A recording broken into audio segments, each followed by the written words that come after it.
It's like the third time they've activated this thing. What the frick?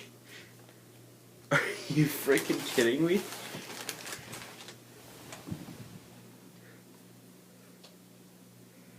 Now I'm curious. I'm gonna leave this on a little bit.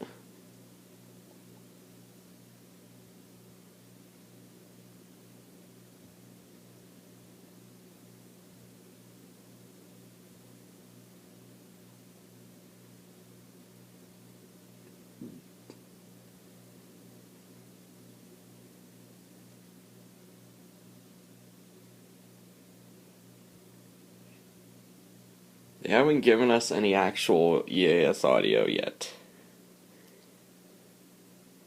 Just test tones.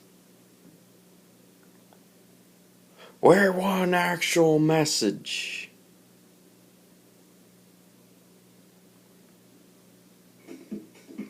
Well, looks like we're not getting one.